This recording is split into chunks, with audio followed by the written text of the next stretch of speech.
107. The launch. So the road to STS-107's launch was a long one, mired by delays. It was originally scheduled for January the 11th, 2001. Well, it would be after a frustrating 30 delays. The mission was eventually pushed back over a period of 2 years. Most of the delays were during the planning stages, but eventually a date of the 16th of January 2004 was set. The crew for the mission were Rick Husband as commander, William C. McCall as pilot, Michael P. Anderson, commander, David A. Brown, mission specialist, Takara Chora, flight engineer, Royal Clark, a mission specialist, and Ilan Ramos, a payload specialist. When STS-107 was sat on launch pad, Columbia was a kind of a half ship of feces.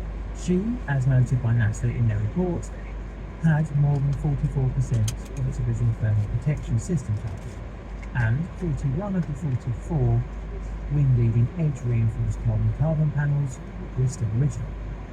But she had been modernised in other ways in the 22 years since her first manned flight, as lessons were learned from the overall space shuttle program. At around 7:30 a.m, the crew was driven to their staging area in the Kennedy Space Center industrial area to Launch Complex 39A. Before this, Columbia, booster rockets and one external tank had been fueled and inspected for launch. At 7:53 a.m, Commander Rick Husband entered the orbiter, followed by the rest of the crew, with mission specialist Tarpon Chora being last in at 8:45 a.m. Shortly after, the door was closed and rockets were home.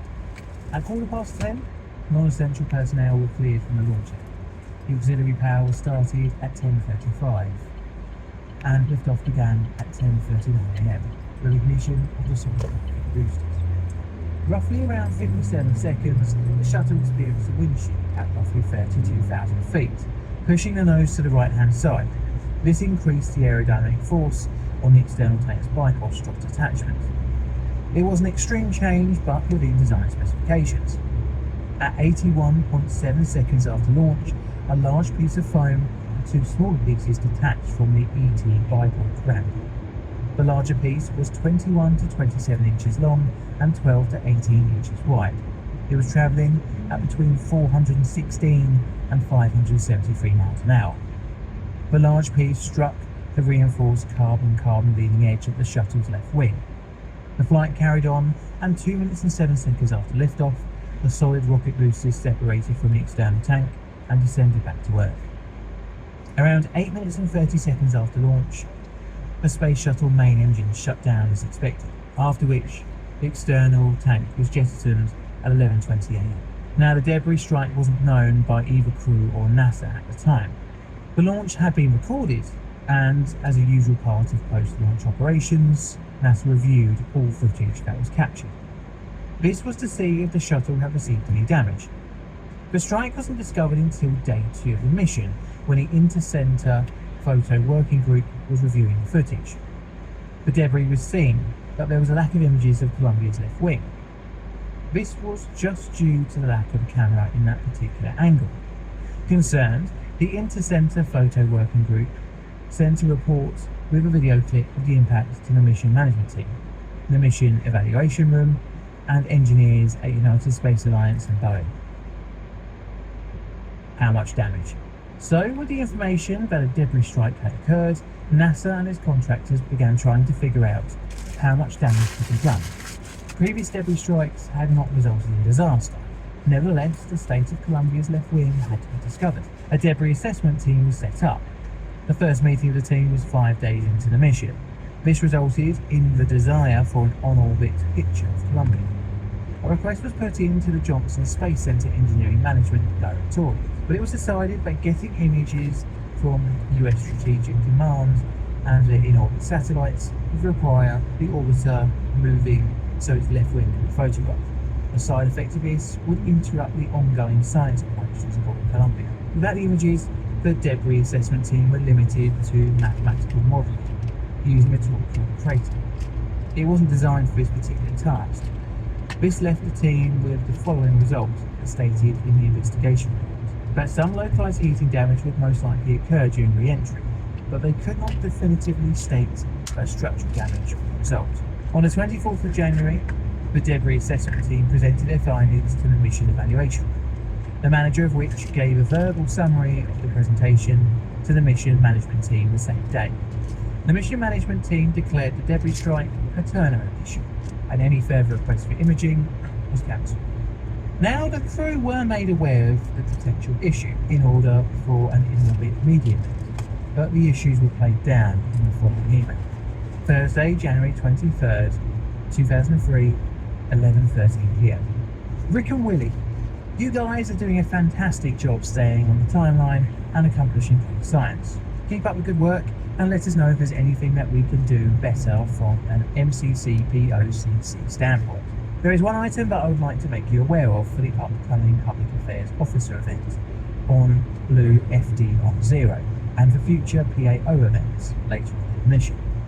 This item is not even worth mentioning other than wanting to make sure that you are not surprised by it in a question from a reporter.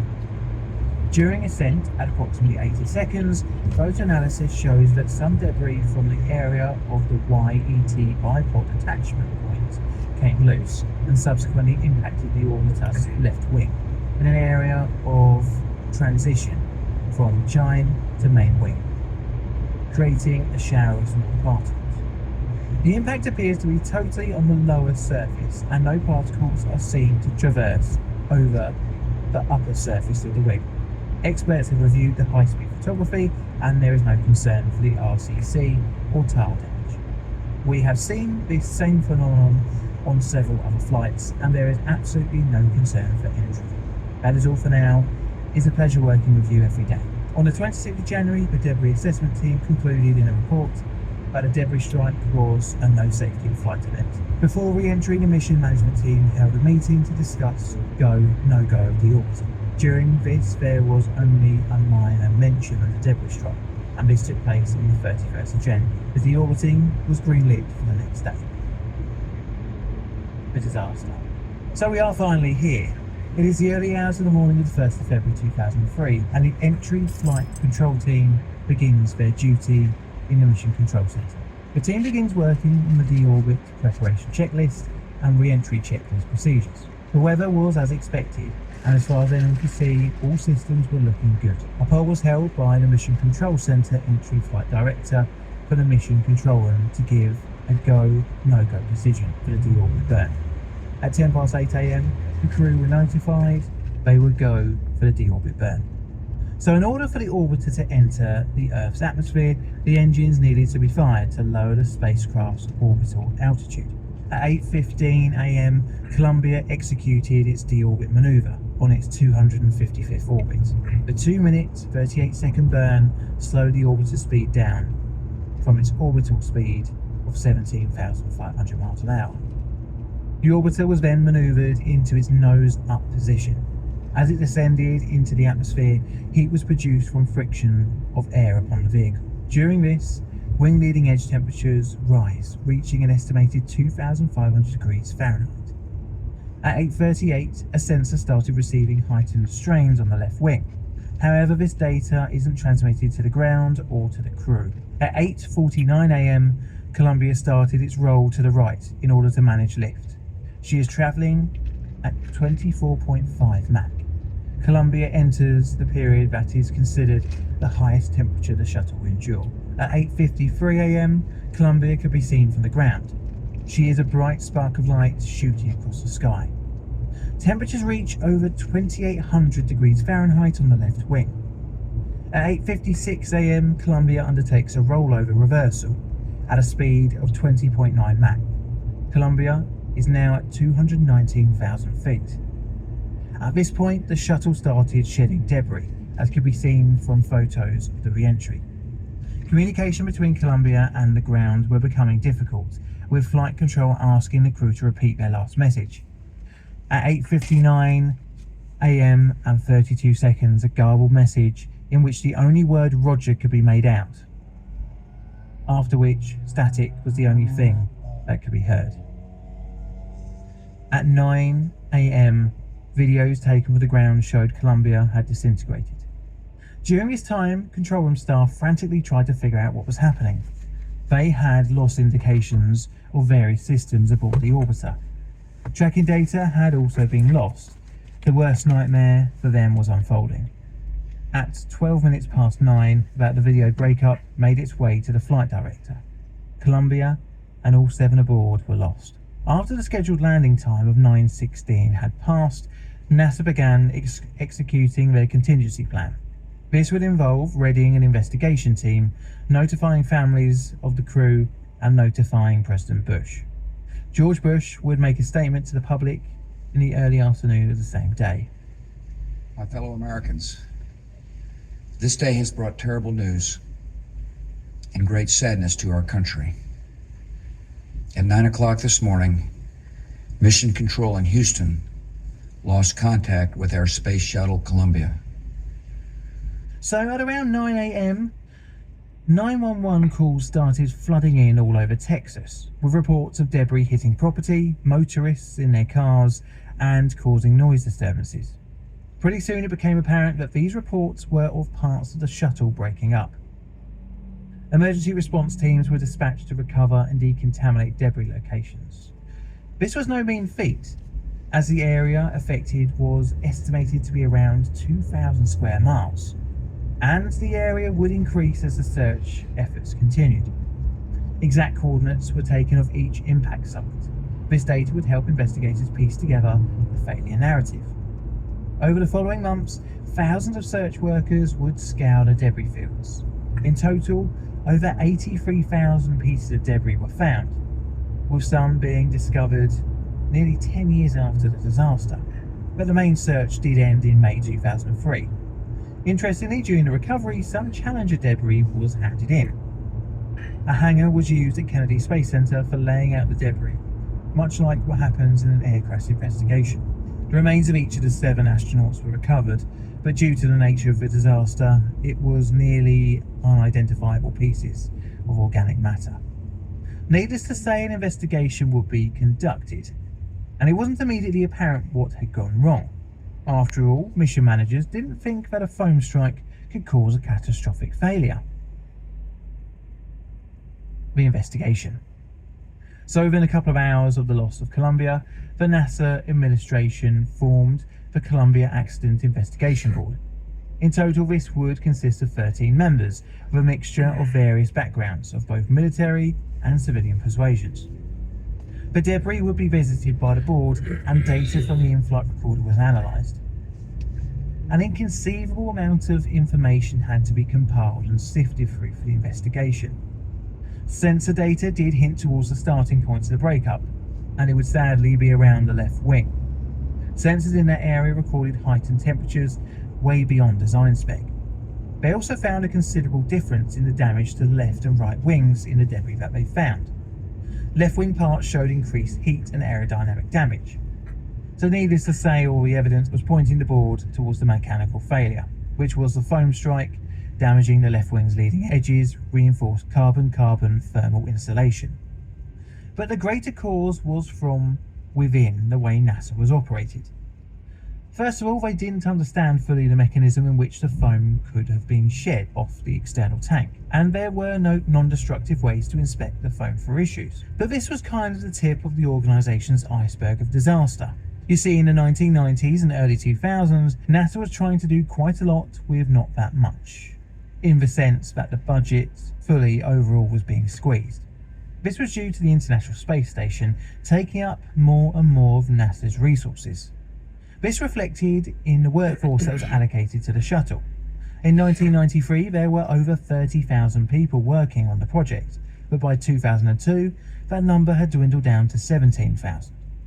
Shuttle teams had more pressure to deliver a very tight schedule with limited funds, at least in comparison to the 1980s. NASA was falling into a trap it had done pre-Challenger. Complacency, in which previous strikes resulted in no disaster, led management to not take foam strikes as seriously as they should have. As such, they thought the strike on STS-107 would have resulted in the same as others, i.e. no disaster. Worryingly, just a few months before STS-107, a sizable piece of bipod ramp insulation had fallen off during STS-112, but nothing was actioned from the event. The board was critical of NASA's organisation in the lead up to the disaster. The investigation board ended up recommending eliminating external tank foam shedding, increasing imaging options for the orbiter, improving training and mission scheduling, as well as a number of other issues highlighted during the investigation. But the burning question to many was, how could have the disaster been averted, even after Columbia was in space? Well, the board approached this in part 2 of their report. So there was 2 main paths that NASA could have taken to save the crew. The first was with a rescue mission by using Atlantis, which was at the time being prepared for a mission due to be launched in March under the number STS-114. The theory was that if a few checks were cut back and launched with a minimal crew, Columbia's crew could have transferred to the Atlantis and returned to Earth. The other option was to repair Columbia in orbit by using insulation tiles taken from other parts of the orbiter. However, this route would have been very risky and unlikely to have succeeded. We will never know if these options would have actually worked. But due to the way NASA was in 2003, the time the foam hit the wing, the crew's destiny was sealed. NASA would implement many of the board's recommendations, and the shuttle would return to space with STS-114. And moving forward, NASA implemented Launch on Need, in which a space shuttle will be prepared for launch and ready to go whenever a mission was in orbit.